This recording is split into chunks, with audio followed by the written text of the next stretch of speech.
राष्ट्र निर्माण में अपना अहम योगदान दे चुके अभियंता और अब उनका रुझान समाज निर्माण की ओर चला है, जो किसी परिचय के मोहताज नहीं है। माननीय Sanjay Prasad ji, general manager contract service NTPC limited, आज हमारे बीच में अतिथि हैं। मैं उनको बुलाना चाहता हूं कि सारा आप आए और अपने महत्वपूर्ण विचार आज के विषय बिंदु पर रखें कि कभी तो आसमां से चांद उतरे, जाम हो जाए आपके नाम की एक खूबसूरत शाम हो जाए, आपके नाम की एक खूबसूरत शाम हो जाए।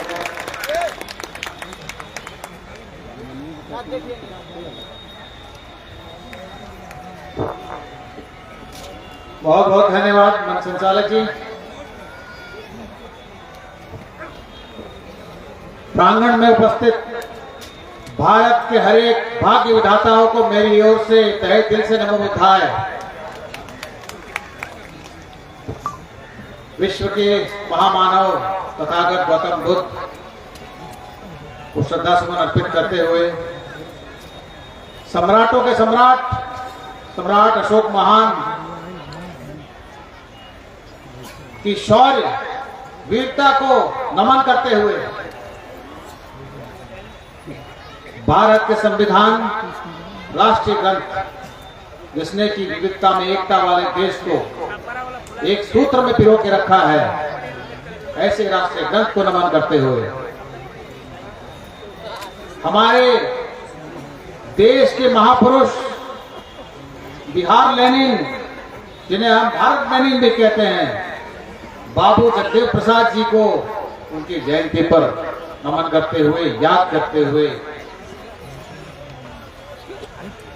समाज के सभी महापुरुषों को नमन करते हुए, याद करते हुए और मंच पर आसीन सम्राट अशोक क्लब के अध्यक्ष दीनानाथ जी, माननीय धनंजय जी, हमारे राष्ट्रीय प्रवक्ता डॉक्टर सच्चिदानंद मौर्य जी, हमारे मुख्य अतिथि नेपाल से आए हुए राजा साहब परमानंद शाक्य जी और अनिता शाक्य जी और उनके परिवारगण, और बाबूजी की पुत्री और हमारी बहन मधु जी और उनके पुत्र पीयूष और भंते जी बैठे हुए हैं मंच पर। सभी का स्वागत, सम्मान, अभिनंदन करते हुए मैं इस प्रांगण में मौजूद हर एक भाग्य विधाताओं को भी नमन करता हूँ।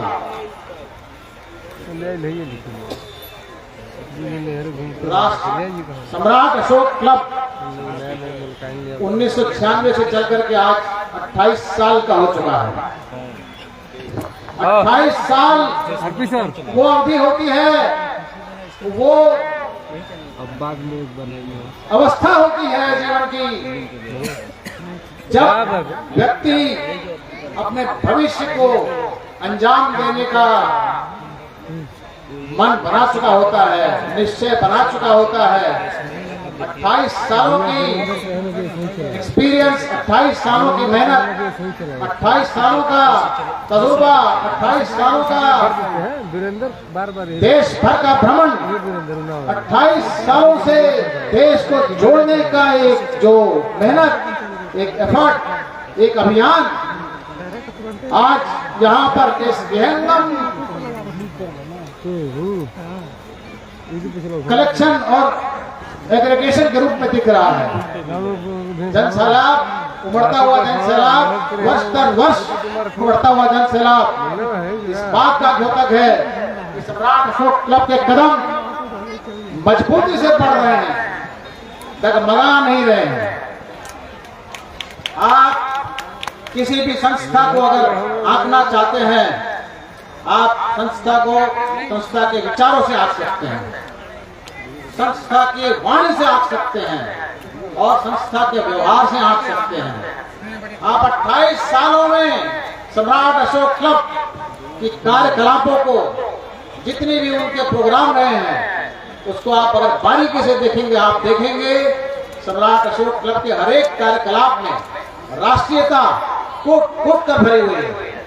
और इसी राष्ट्रीयता की अलग को उन्होंने जगाते हुए देश के जनमानस में जिस तेजी से फैलाया है, प्रचार किया है, प्रसार किया है, दिमाग में दिया है, घुसाया है, वो एक सराहनीय कार्य है।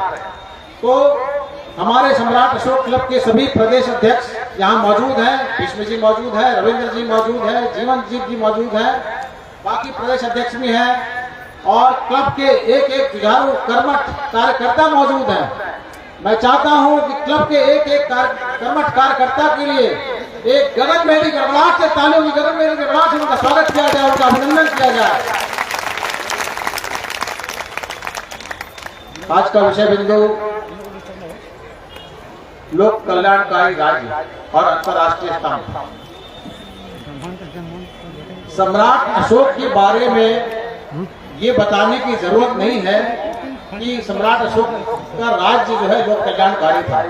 सम्राट अशोक और लोक कल्याणकार राज्य एक ही पहलू के दो सिक्के हैं। आप अगर सम्राट अशोक मन तक मनुष्य तक नागरिक तक पहुंचाने का महान कार्य किया है सम्राट अशोक क्लब ने पिछले 28 साल में। और इसी की परिणति है कि जब सम्राट अशोक को समझे लोग, देश समझा, तो लोगों को समझ में आया कि मेरा अगर कोई ग्रंथ एक है तो वो राष्ट्रीय ग्रंथ भारतीय संविधान है। और उसके बाद से ही ये सम्राट अशोक क्लब की देन है, मैं कहूँगा सम्राट अशोक क्लब की बहुत बड़ी देन है कि आज भारत की जो संविधान के प्रति लोगों में जागरूकता बनी है, जो बड़ी है, जो लोग संविधान को समझना शुरू किए हैं, वो सम्राट अशोक क्लब की देन है। सम्राट अशोक क्लब के कार्यकर्ता ऐसे ही इस मुकाम तक नहीं पहुंचे हैं। सम्राट अशोक स्तंभ से बहुत बड़ी प्रेरणा लेकर वो यहाँ तक पहुंचे हैं। सम्राट अशोक स्तंभ में मौजूद जितने भी मौजूद अश्व की तरह ऊर्जावान और गतिशील होकर उन्होंने काम किया, बैल की तरह मेहनत और लगनशील होकर काम किया है, हाथी की तरह अपनी ताकत को सार्थक कामों में लगाया है। और तभी आज सम्राट अशोक क्लब, सम्राट अशोक के विचार, भारतीय संविधान चारों शेरों की तरह देश भर में और देश के बाहर भी चारों दिशाओं में गूंज रहे हैं, गरज रहे हैं। सम्राट अशोक महान अपने आप में एक इनोवेटिव पर्सनालिटी है। राजा होकर के भी वेलफेयर स्टेट की परिकल्पना करना अपने आप में एक नायाब, उस जमाने में एक नायाब सोच की बात है। सम्राट अशोक राजा होकर के, अच्छा, सम्राट अशोक का पराक्रम तो आप सबको पता है कि सम्राट अशोक का पराक्रम इतना बड़ा पराक्रम था कि उनके भय से countries and countries, beyond countries, with in countries, उनका भय इतना बड़ा आतंक था। लेकिन उन्होंने जो प्रजा के साथ एक बॉन्ड स्थापित किया, एक डायरेक्ट बॉन्ड स्थापित किया, ये कह करके कि प्रजा मेरी संतान है, मैं जहां भी रहूं अगर प्रजा से रिलेटेड कोई समस्या है तो तुरंत मेरे संज्ञान में लाया जाए। ये इतनी बड़ी बात है, इतनी बड़ी बात है कि इन्होंने इस वक्तव्य से अपने भय को एक भावना का आवरण दे दिया, जनता के साथ भावनात्मक रिश्ता बनाया। और ये एक बहुत बड़ी सीख है आने वाले समय में जितने भी लोग जो है पॉलिटिशियन, उनके लिए बहुत बड़ी सीख है कि वो सम्राट अशोक से सीखें इस बात को, तभी वो लोक कल्याणकारी राज्य की परिकल्पना भी कर पाएंगे।